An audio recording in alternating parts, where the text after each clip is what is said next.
Into engiletha la sesiwami ngimkhonze kakhulu Mpho. Ngimkhonze ngale ndlela le ngazi ukuthi ubhuti wami. But khona naloko yabo ukukhoza umuntu wesilisa ukuthi ngifise ngazi ukuthi ngingaba umuntu engiphisana naye. Okay. Yes. Mpho kunosisazwana naye. Usisazwana naye umfice enengane ezothu. Mpho nengane eyodwa khona usisadetha naye so kwaba nongazwani bahlukana. Wasezwana nalo sisu right. Alright kakhulu supportive enganeni yakhe ubhuti Mpho naseyinganeni zakhe ba right. Baphikisana nje kahle kakhulu. Into engifuna nje ningisize ngayo kakhulu Mpho ngiyabona kule relationship right uyayithola yonke into ayidinga. But inkinga engizwile emphakathini ukuthi usisi why no umuntu ayithina naye usejele. Kuze ngizongilethela. Into engizilethele la ngoba nami iyangisinda. Ngifisa abantu abazongisiza ukuthi ukwazi ukusizakala. Mpho usisi ndohlala naye. Nokwanda Thabethe. Ngiyazi niyathandana kakhulu naye. Ukuphethe kahle ni right kakhulu relationship yenu. Engikuzwile Mpho ungacabanga ukuthi ngoba akuzwile nje.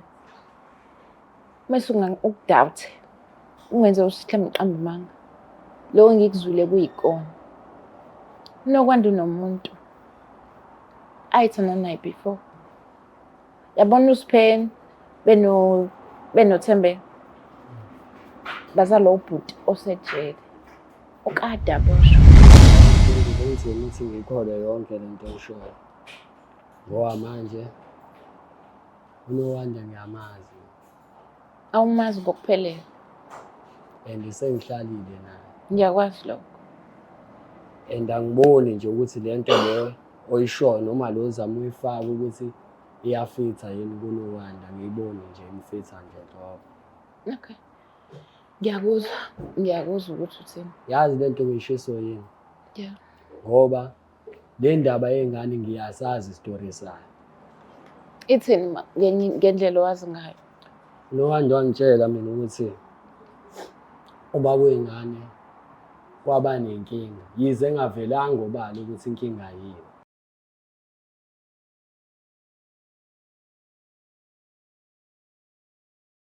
Uthando leqiniso, uthando lwamanga. Igama lami nguStufuza la ngamanje Zulu.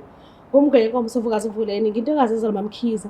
Ngumamsebenzi mina. Namhlanje ke sivakashelwe udadewethu kanjani khona lento esenhlizweni yakhe afisayo ukuthi angayiphimisa kulowo muntu aceliwe ukuthi akalandelwe yena. So asike sizwe nje ukuthi sithini story sabona kanjani. Ngiyaphila wena? Ngicela ukwazi ukuthi uma bani usuka kuphi akuphi emakhaya wakho? Siphindile mina ngwakaNgcobo. Ngingwasendedwe. Ngikhulele eNdwedwe yebo. Kuphi neNdwedwe? Kasonkombo. Oh okay. Njengoba manje ubuye eNdwedwe noma mhlambe khona la uhlala khona la eduze. Ngokomsebenzi ngila eMayville. Okay. Yebo. Ngicela ukwazi ke ekukhuleni kwakho bowukhuliswa isandla somzalo oyedwa noma bebeba uthu bebambisene noma mhlambe bekuyisandla sagogo nomkhulu. Bekuyisandla sami nobaba kodwa ubaba usheshe washiya bathi ngangino 3 years. Okay, awumkhumbuli kahle. Angikhumbuli kahle. Angikhumbuli. Oh, so wasusala nomama ke? Ngasala nomama. Usakhona manje? Yebo khona. Okay, mhlambe ke indlela uma abe yiyo kuwena ekhuleni kwakho bewuza ukuthi okay noma yedwa kodwa ngiyasizwa nesandla sababa kuyena. Uma umuntu onesineke kakhulu iphathi abeyidlala nje ubeyidlala iphathi ukuthi uma bebaba. So njengamantombazane veleke thina obaba asisondele kubona kakhulu sondela koma ngoba ziningi izinto esikhuluma noma. So ubabi khona leyo nto ukuthi phela abanye abantu bethi baba uyifile nawe ukuthi nje nami ngathi baba but because bebe khona ubaba omncane bebevala naso leso space. Oh okay. Beyiwele futhi ubaba so iwele lakhe nalo besivala full space ngoba uyena besibheka kakhulu. Oh okay. Noma futhi bethulana kube ngazi ukuthi uyena baba futhi ke ozizala ngendlela be supportive ngayo. So uma soloko ahamba nje ubaba kwaba uyena awukazi uzube nomunye ubaba nje mhlambe eceleni kwathiwa step father mhlambe bekuyena yedwa noma ngabe kuthiwa bezenza izinto azenzayo but ubezenza ekuthi ngaphansi kokuthi uyanihlonipha akanitshengisi noma ubani ashaya introduction kulo aphinde ashaya introduction kuloya ubekubeka ngokusobala nje ukuthi hayi ayikho into ayenzayo uhleli yedwa. Uma ngicathi indlela akhuliswe ngayo ukuthi wakhuliswa abazali aba-street bese bengasekho-ke abazali. So ma benza izinto zakhe noma bezenza beyifihla cause ngizalwa nabafana. Bese abobhuti bami kakhulukazi bathula lona omunye u-talkative kakhulu kodwa lo munye lo othula cathi besaba lo othula ngoba bethi noma ebona into hayi yena umuntu ozoyikhuluma but mase ikhuluma ibe namagama abuhlungu. So ngiyacanga besaba obhuti bami. Bevika leso simo. Bevika leso simo so. Okay. Ngicela ngilandise-ke ungichazele nje ukuthi yini ekuletha la ekhaya namhlanje, yini lekuphushile kangako, uhlishwe yini, ithini into, ufuna ukusizakala ngani, ufisani kahle kahle. Ungiqale nje ekuqaleni la isuka khona indaba uzufinyelele nami kuvutha indaba. Okay. Mina ngikhule ndwedwe ngikhonzile kakhulu ukuthi bengiba nabafana because ngizalwe nabafana. So isikhathi esiningi nasesikoleni mina bengihlezi nginabafana igroup abafana hayi ngoba mhlawumbe ngibathanda khona nje lento engiye ngiyithole kubafana baxoxe ngokuthi intombazane uma kanje yazi sina siwadlala kanje amantombazane. So bengithanda kuba nabafana kodwa kunalo mfana engimkhonzile-ke esikoleni uMpho wakandlela. So wakandlela. Ndlela. Yebo umkhaya wami. Okay. Yebo esikoleni bengikhonzile ukuhlezi nginaye nje sixoxela nje kukuhle. Uyena kodwa wayephambili kancane ngegrade. Okay. Ethi ufuna grade 7 ngangifunda grade 11. So kuba phambili kwakhe ke wasezohlala la eThekwini. Okay. So noma ebuyileke ekhaya engitshena ukuthi mnandi le lokishi esihlezi kulona kanje. Sagcina nathi ke sithola indawo khona la. Okay. Noma singahlala eduzane kuthe kuba ne-distance labahlala khona. Yebo na. Into engilatha la sesiwami ngimkhonze kakhulu uMpho. Ngimkhonze ngale ndlela le ngazi ukuthi ubhuti wami but khona naloko yabo ukukhoza umuntu wesilisa ukuthi ngifise ngazi ukuthi ngingaba umuntu engiphisana naye. Okay. Yes. uMpho kunosisazwana naye. Usisazwana naye umfice enengane ezothu. uMpho nengane eyodwa khona usisadetha naye so kwaba nongazwani bahlukana. Basethwa nalo sisu right. Alright kakhulu usupportive enganeni yakhe ubhuti Mpho nasey'nganeni zakhe ba-right. Bayaphilisana nje kahle kakhulu. Into engifuna nje ningisize ngayo kakhulu uMpho ngiyabona kule relationship u-right uyayithola yonke into ayidingayo. But inkinga engizwile emphakathini ukuthi usisi why no umuntu ayithanda naye usejele. Esejele nje isigwebo sakhe sesiyaphela uyaphuma. Uthe uma ephuma uzwile ukuthi kunosikhotheni azwa kuthula umfazi wakhe. So uma ephuma nje uthi uzomshiya ngenhlamvu. Indlela engimkhonza ngayo uMpho ngizozama ukuthi ningisize silwe lempi ukuthi aphume ku-relationship noma kuzoba nzima. Okay. Umkhonza ngale ndlela ukuthi njengoba uchaze eqaleni ukuthi umuntu ozimisela ukuthi ungaba naye ngelinye ilanga. So ufuna umxwayisela ukuthi aphephele ukuthi abe wakho one day noma umxwayisela ngale ndlela ukuthi hayi ubhuti nje noma angaqhubeka nempilo yakhe nomunye umuntu kulungile futhi nakhona uma ephephile nje. Ngiyafisa ukuthi aphephe nami kodwa ngiyafisa ukuthi uMpho abe umuntu esiba nobudlelwane naye. Okay. Kodwa ngifuna ukuthi ngisheshe kuveze lokho. Engifuna ukusheshe kuveze kuMpho ukuthi ngicela hlehle ku-relationship. Mangibona ukuthi mhlambe mina unokungixwaya noma unanokuthi ungikhipha ku-relationship ngoba mhlambe ungifuna ngizobe sengiyawahoxisha amazwi ami ukuthi nami nginawo ukumfila uMpho. Okay. But-ke ngiyafisa aphume kule relationship because uzoba nenkinga kakhulu. Because umuntu kuthiwa Mpho uthande ngama-weekend jwayele ukubabona. Okay. Ngijwayele ukubabona ngama-weekend. Uyakwazi nje ukulalela whenever ukhuluma naye? Uyangilalela. Okay. Uyangilalela. But when it comes to unkosikazi wakhe besingaze sixoxe indaba zokuthi sesixoxe nje izinto ey'normal but uyangilalela. Abashadile ngani? Abashadile nosisi. Ukusaya-relationship. I-relationship nje but inhle yona relationship yabo. Uma ubabuka uMpho uthe ufake kakhulu inzipho noma kusangaphumeka nje? Uyinkinga uphuma sisi wami, into engadala inkinga kakhulu, umpho akanatoho elisolid. Usisi u-right kakhulu, umenzela yonke into umpho ngangokuba umuntu mekwenzela yonke into kunzima ukuphuma lapho ngoba usucasa mangiphuma ngaphandle ngisazoyithula ilento. Okay. Yeah. Okay. Ithi ngimlande-ke sikwazi ukuthi sikhulumisane naye nje simbone ubuso nobuso. Alright sisi wami. Ngiyacela ukuthi nikhumbule lapho emakhaya ukuthi zikhona izimpande zama-Afrika, i-product ne-product ongenzeka ukuthi uyayidinga ungasithinta ku-062 219 7748. Ngiyacela nisondezele Mpho.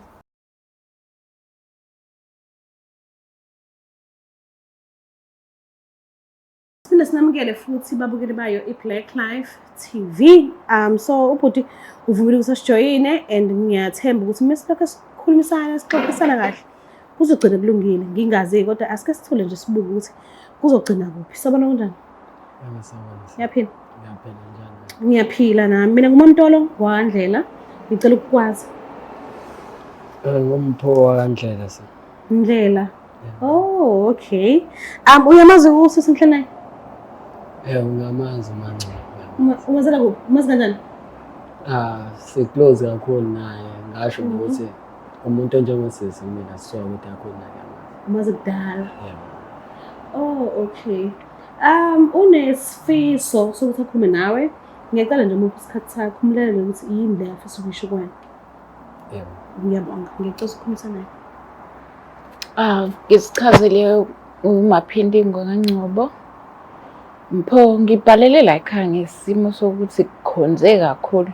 Ngiyacela ukuthi ngingakuphathi kabi engizokhuluma namhlanje ngoba kuzokusurprise ngoba into ongayilindele ukuthi why ngingakhulumananga nawe mhlambe eceleni before kuze ngize ngilethe la. Into engizilethele la ngoba nami iyangisinda. Ngifisa abantu abazongisiza ukuthi ukwazi ukusizakala. Mpho usisi ndohlala naye. Unokwanda Thabethe. Yazi ngiyathandana kakhulu naye. Ukuphethe kahle, ni right kakhulu kwi-relationship yenu. Engikuzwile Mpho ungacabanga ukuthi ngoba akuzwile nje. Mase ukudoubt. Ungenze usihlambe iqamba manga. Lo ngikuzwile kuyikona. Unokwanda unomuntu ayithanda naye before. Yabona uSipheni benoThembe bazalo ubhuti osejele okade aboshwa. Beboshwa nje dila nama-drugs, baya-hijack imoto. Njengoba umficileka nje unokwanda i-right nje empilweni. Nawe wangayibuza ukuthi umuzi onjena imali usisi. Awuyibuzanga zonke lezi zinto ukuthi usisi usithathaphi. And akanayo into ebambekile ukuthi udokotela noma uyinesi noma uyamazi ukuthi uyiphushela nje ilife enormal but unemali. Nawe ungayi-understand ukuthi where it's come from. Ngiyacela-ke Mpho ukuthi ngifuna uzame ukuthi uzame ukuphuma kule relationship. Ngiyazi ukuthi yinhle futhi nawe usuyitshenile ukuthi ubambelele la. Kodwa ngiyacela ukuthi uphume ngoba usengozini.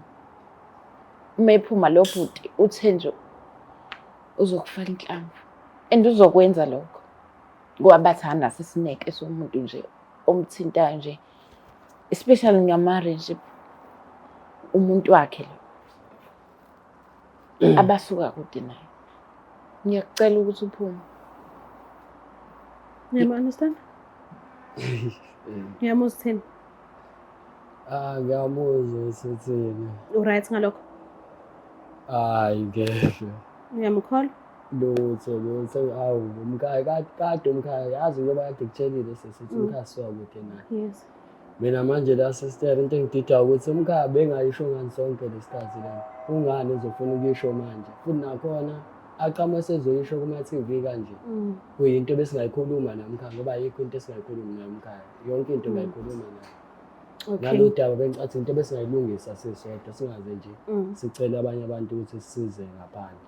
Okay, okokuqala ngiyaxolisa ukuthi ukuzise la. Ngicela ukuthi umxolele akashongo ukuthi uzele kuzokuhlaza noma ukuzele uzocilela isithunzi sakho phansi. Akashongo kanjalo.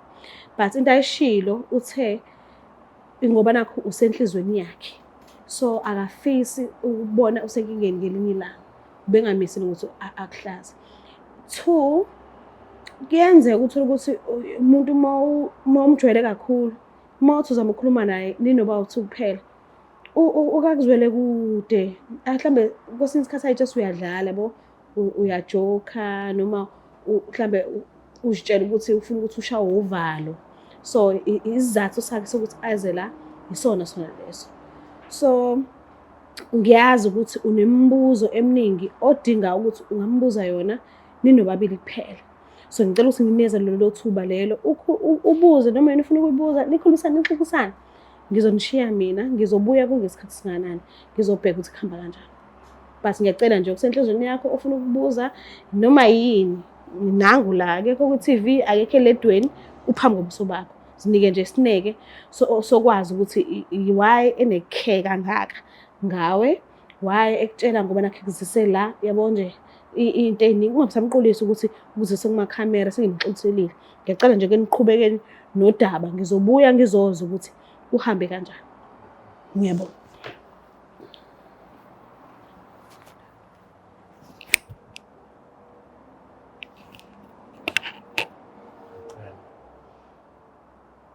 Yabo nje macela, angazi ukuthi ngathini. Sengiyadideka nokudideka ukuthi yindaba, le ndaba wena uyithathaphi ngoba mina leyo nto leyo angiyazi. Ngiqala nje ukuyizwa ngawo. Akukho lula ukuthi uyazi. Abantu bevele bekuqonde straight bekutshene ngendaba yanje. Bangitshene ngoba mina bayazi ukuthi kumkhaya wakho. Kwangabalula ukuthi mina ngitshene face to face. Ingakho ngize la ukuthi bezongisiza. Izinto ukubona usisi sometimes bangabe ngifikile ngizonibheka ama-weekend ukuthi unezinto ezidoji azenzayo. Kodwa ungazinaki ngoba mkhaya. Okay. Wena mucabanga lento izokubeka phi mina okwanda? Mina ngicabangela wena ukuthi ngibekaphi, akasiyena uma, akasiyena ubaba. Ucabangile ukuthi mina nokwanda izosibeka phi lento eshoyo? Ngicabangile futhi nalo. Ngicabangela nengane. Yebo, ngicabangile. Impilo iyaqhubeka. Akusiyena nokwanda kuphela emhlabeni ongakuza ukuthi uqhubeke nempilo ngoba nakukhona yini. Mengekho empilweni uzophila. Nami futhi ngoyedwa wabo ke abangakuqhubekisa nempilo yakho. Cha mina yazi ipendile ngizima ukuthi ngikholwe yonke lento eshoyo. Ngoba manje unokwanda ngiyamazi. Awumazi ngokuphelele. And sengihlalile naye. Ngiyakwazi lokho. And angiboni nje ukuthi lento leyo oyishoyo noma lo zama uyifaka ukuthi iyafitha yini kunokwanda, ngiyiboni nje imfitha nje ngoba. Okay. Ngiyakuzwa ukuthi uthini. Yazi lento kuyishiso yini? Yeah. Ngoba le ndaba yengane ngiyasazi isitori sayo. Ithini ngendlela owazi ngayo? Nokwanda wangitshela mina ukuthi ubaba wengane kwaba nenkinga, yize engavelanga obala ukuthi inkinga yini. Kepha kwaba yinto ukuthi akuyona into athanda ukuyikhuluma ngoba imphatha kabuhlungu. Wathi uyaphila noma akasekho? Cha, wathi ngathi kwakunengxabano kuwumuntu ophilayo. Ingxabano into kepha inesilonda, kuyinto angathanda ukukhuluma ngayo ngoba imphatha kabuhlungu, iyamlimaza. Ngikuzwa kahle. Ubani lo wahleze emvisithe wezivili? Why ungakuquestion ukuthi ubani lo wahleze emvisithe wezivili? Why ngizoquestiona leyo nto mina? Umuntu wesifazane wakho kodwa unama-visits ahlezi nje athi uyowenze wezivili. Mina nakusengiqhamuka neteka nje, why wena ungafikeli emqondweni ukuthi shuthi uyovashela lo muntu? Mebamba ama-calls hleze ephuma kodwa niyathandana mawusho. Unemfihlo ahleze ezenza. Why ungakuboni konke lokho? Cha phela ngeke ngize ngilandelele nami umuntu, uyangazi nawe umuntu kanjani. Wazi kahle nawe lo. Ukulunga kwakho-ke sometimes abantu baye bethatha advantage yalokho. Ulunge kakhulu, angisho ukuthi ukulunga kwakho kushintshe ube isilwane cha. Isifiso sami ukuthi uphume e-relationship kule relationship ngempela. Akulula kodwa ngicela uphume.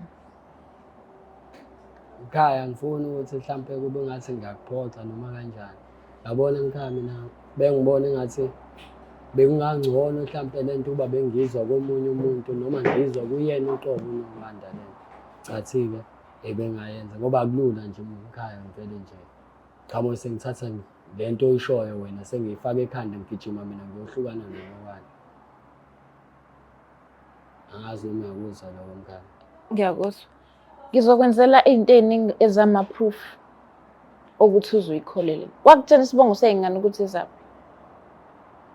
Cha kubalulekile lokho vele azenzelwanga lutho siba zi-right zibize samawazi sibona. Kwaloko nje mkhaya ikona kuyinkinga kakhulu.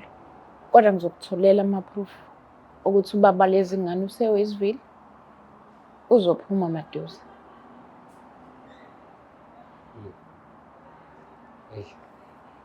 And usengcupheni. Impilo iyaqhubeka ekhaya. Musu kuyibambezela ngento mina ngiyakutshela ukuthi ngempela usengcupheni. Unomphefumulo okumele ukuthi ukhule la emhlabeni ukhona. Kuzoba nzima ngoba usamncane mntanakho. Kuzoba nzima uma umshiya nalo mama. Ukumshiya wakho nalo mama bazomkhiphela ngaphandle because akazalwa yilo baba. Lo baba uzonyanyiswa nangokuthi le ndoda le iyayidla umfazi wami. Izongishiyela udoti, izobizwa ngodoti ingane yakho. Mhlambe naye izokulandela futhi. Bazoyibulala naye. Zicabangele. Mkhaya uthanda uba nzima lo dama. Manje mkhaya ayikho into ephathekayo. Akho khona, akho video, akho sithombe, akho ubufakazi balo muntu. Amagama nje kuphela. Zikhona izithombe ekamereni zalo baba oboshiwe. Bengakuhle mkhaya. Ngibona into ephathekayo. Ukuze nami ngiyikhole lento oyishoyo. Ayikho inkinga. Nge-weekend ngizowenza amaplani ukuthi uzibone lezi thombe. Ngizofika endlini. Kuyalunga kodwa.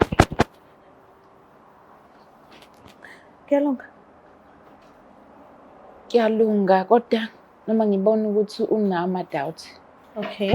Unawo ama-doubt kodwa kuzolunga. Ama-doubts kamba avele ekuthenini umtshele into engekho ngopartner wakho uNokwanda noma ama-doubts alokho ekade sikhuluma ngakho soba u2. Ama-doubts ukuthi lo baba lo ngathi ngitshela into engekho. Ngokwakhe kuboya emtshela ukuthi usisayi baxabana nobhuti lo. Akamtshela ukuthi usejele. Kuyindaba engaka. But yini ekwenza ukuthi mhlambe kube nzima ukuthi umkholwe umkhaya wakho mekhuluma ngopartner kaNokwanda osejele? Sesami uyabona nje. Umkhaya ngisitshelile sesi ayikho into angayikhuluma. Uyayibona lento akaze nje azame nokuthi azame ukuyiveza ngenye indlela. Ukuthi ngiqhamuke nje sengizwa kanje emoyeni nje. Akulula nami leyo nto ngiyithathe ngiyifake ekhanda ngithi iyona. Ingekho nento ephathekayo. Umkhaya useke wakuqambela nje amanga before. Wakukhulumela into obona kahle ukuthi ayikho noma mhlambe noma ngakuthiwa ubona ngaleso sikhathi usayikho lento ayishoyo but kwahamba isikhathi wazigubhela wena wazibonela ukuthi hayi umkhaya ngazi ubedlala ngami. Hayi cha ngabe ngidlala ngaye akaze kwenzeke ne. So ngiyazi ukuthi uma usemathandweni isikhathi esiningi ukungezwa whenever abantu bezama ukukhulumisana nawe mhlambe ngobungozi ababone ngazuthi ubheke kubona but ekuthenini asukumele phezulu akuchazele akutshele ukuthi kukhona ini phezukwani kuwena nje kusho ukuthini noma mhlambe into engasho lutho. Wena uzosiphilela ngendlela ofuna ukuthi uphile ngayo ngesikhathi sakho.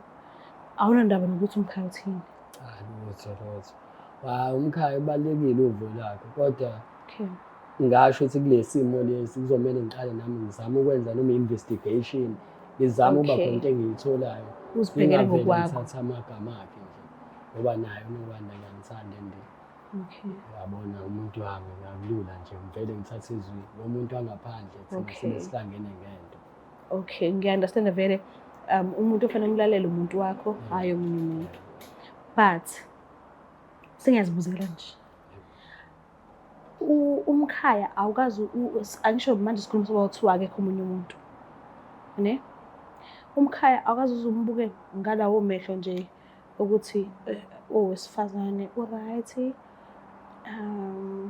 naye uyadeserve ukuthandwa njengabanye abantu nje awukaze uzucabange nje into ecishiyele ngalapho nje noma kuthiwa awukaze uzikhulume but emcabangweni yakho uma ukhumbula kahle awukaze nje uzube nalokhu ukuthi ish umkhaya hayi ukhona bo hayi uyintokazi yakwabo u-right and singaphusha nje ule muntu osifazane oyilento ephezulu ekhekheni awukaze uzumbuke mhlambe ngalawo mehlo la ukuthi one day is one day. Hey. Ungasabe ngiphendula akekho umkhaya la angisho sikhuluma sobabili. Akekho la umkhaya. Ngicela ukwazi nje ukuthi awukazi ucabangeni ngento kanjani. Cha. Umkhaya u-right. Umuntu ophelele uyintombi nje. Uyintombi nje iphelele. Okay. And ngasho ukuthi yayikhona leyo nto. Kwaba khona iphazamiso ngeke ngithi nje kodwa into yayikaba yacishe ngathi kuyenze kodwa usekwayicabanga nje izinto. wagcine kungenzekanga. Okay. Mhlawumbe ke indlela thizeni ngelinye ilanga noma kuthiwa khona today but awuboni mhlawumbe ngelinye ilanga ungazinikeza lo mcabango ukuthi ke ubuyele kule mcabango leya le othi yake yenzeka yake yaba khona ngaphambilini awukaze nje uzuthi umuntu engithandana naye manje yes ngiyamthanda angiphiki ngiyamthanda kakhulu nokwanda ngiyamthanda but unomuntu wakhe osezophelelwa isigwebo sakhe ejwele angabuya nanomnini mhlawumbe umkhaya ndlela thizeni nje angikufuqi angikufuqi yazwa yini angikufuqi but emcabangweni yakho nje uzicabangele nje uhleli wedwa nje yena umkhaya uyazi umkhaya umkhaya uyazi okay umkhaya uyazi ukuthi isikhathi esingekho right kodwa nje kube isikhathi besisesayidini lethu abe into etsade yaqhubeka mhlambe yini yini engavimba ukuthi kube yileso sikhathi ke leso noma uthi isikhathi besingakashayi yini engavimba ukuthi leso sikhathi sivele sishayise ke thina ke vele kube ukuthi nje sekuyileso sikhathi ke leso ke labantu abasejele babafowethu abafowethu bayafana nathi ba right but ubungozi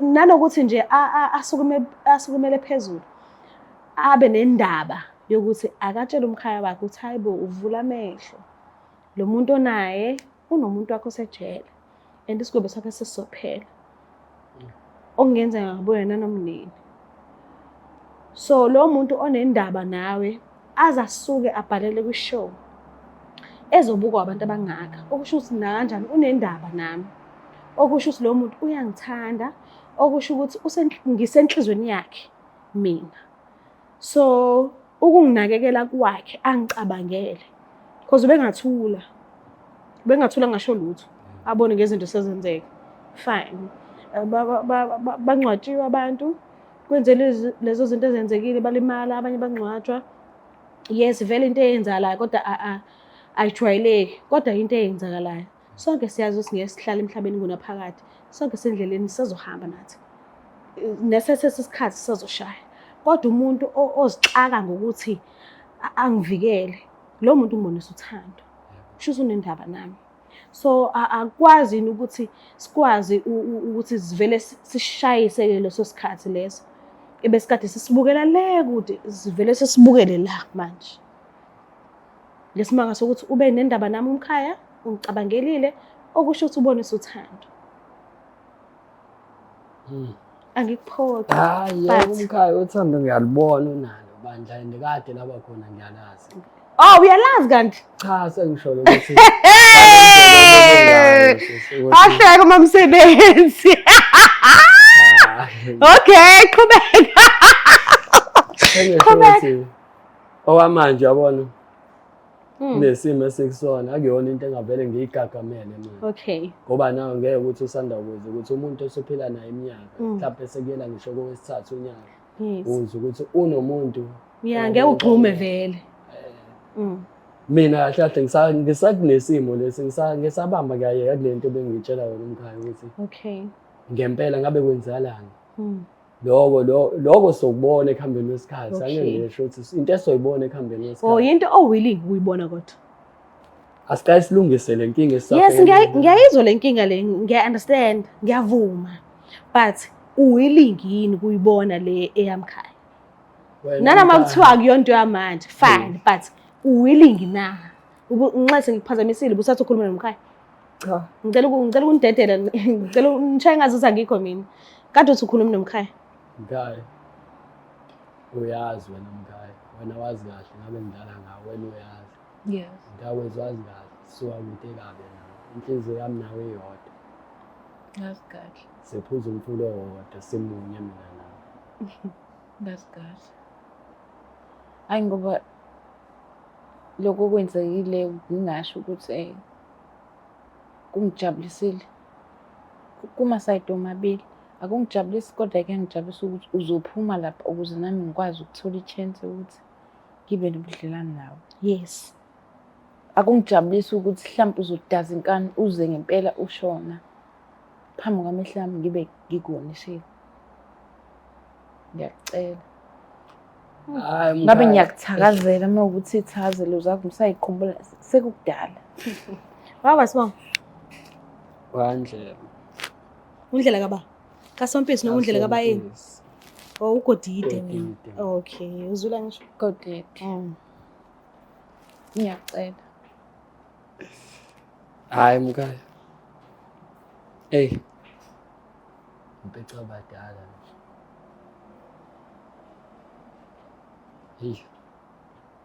Angazi mkhaya mina angazi ngempela Vuma Godide.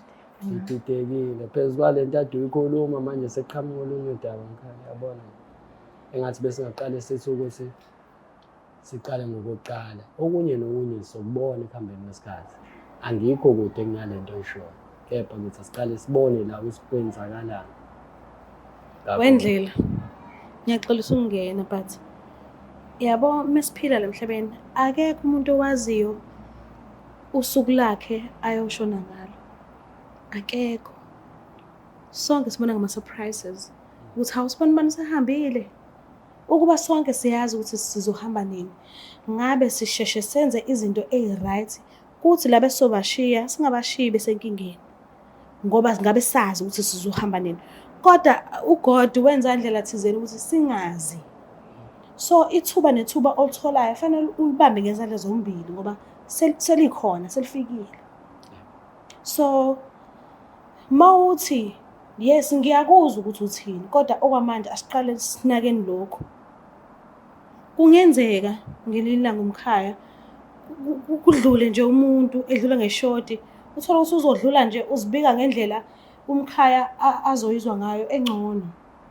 Avela athi hayi akavele ngiyeke nje ukucabanga ngondlela ngimzamile akazamekanga ukuthi ngivele ngifocus kulo muntu lo. Asazi ukuthi sohamba nini. So inhlanhla nenhlanhla esitholayo fanele sibambe ngezandla zombili. Angisho ukuthi ngiyakuphoqa, angiphoqi mina. Impilo yakho inqumo kuzobe yezakho. Vele indoda nendoda iphiliswa izinqumo zayo. Kodwa nali ithuba lomuntu onendaba nawe. Manje ayikho umuntu oyihlupha ngawe umuntu ozalwa naye ekhaya. Phela. Nakhona mekuthi abazali basakhona. If abazali basekho, wonke umuntu useke isikhathi esiningi usuke ebheka ifa ukuthi mangase kushone le firstborn yasekhaya mina ngiyi-second born ngizokwazi ukuthi ngithole leli fa leliya loyana mese ngekho. Ayekho nondaba nomunye abazali bese bengekho. Isikhathi esiningi hayi bonke. Ningangizwa abantu lapha emakhaya angisho ukuthi nina nonke but isikhathi esiningi into ejwayelekile iyona leyo. And nani niyangazi ukuthi ngikhuluma ngani. But kuqhamuka umkhaya eceleni. Umkhaya ayikho imali ayitholayo ebhenki lakhe ngesimanga sokuthi fanele anakekele wena. Ayikho.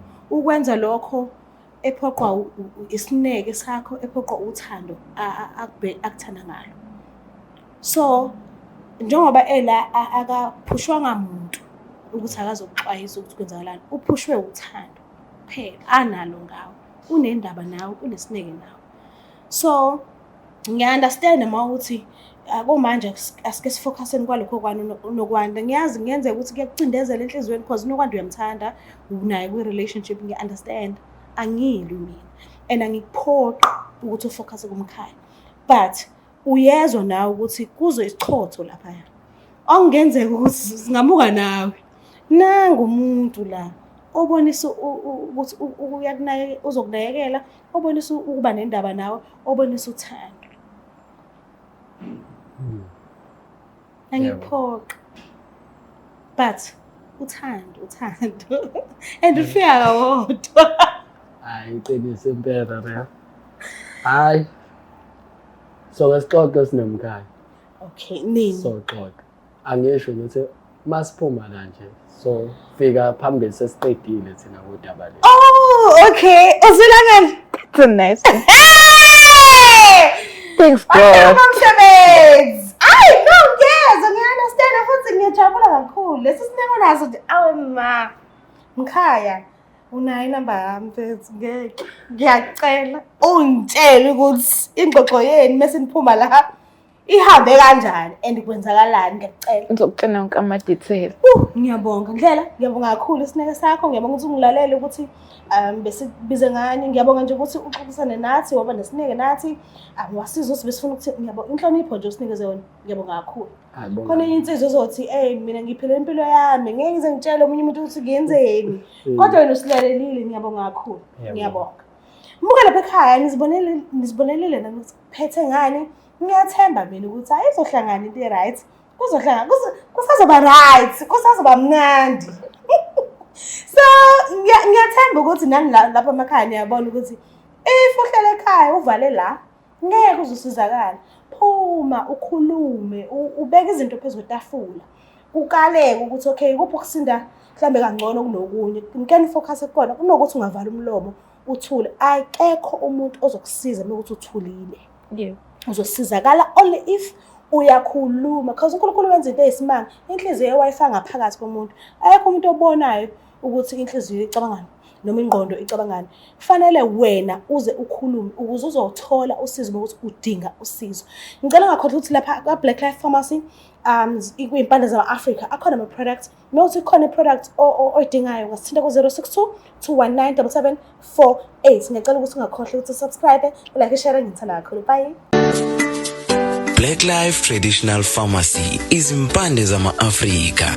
Sikulethela konke ongakudinga. Sisebenzisa imvelo kokulapha, sididiyele izimpande, kwahlanganiswa ongoti abahamba phambili kwezokulapha ngesintu. Senzela wena. Sikhona isikhafula sokubuyisa isithandwa sakho, ukuthola umsebenzi, ubuyisa umuntu wakini owaduka. Sikhona nezwasho. Sikhona iswasho sokugeza isichitho, ube nogazi, uthandeke ebantwini, ukususa amathunzi amnyama, nokuvula izinto zakho zikale phansi abantu bakuthande. Siyabasiza noma uma unenkinga umhlume, ama-ulcer, i-cancer, i-BP, ushukela, ama-fibros, uvule nesibeletho ukuzothola abantwana. Siyabasiza nosisi ukukhuphula isitofu usibeke ku-6. Indoda ikuthande kakhulu izikuphi imali. Nobaba sebasiza ukuqinisa idonkipiri, umthetho uqine endlini. Wenza umuntu wakhe athande wena wedwa, alangazelele wena wedwa futhi uphinde uvikele umkakho. Woza kithi epharmacy, eBlack Life Traditional Pharmacy. Black Life TV.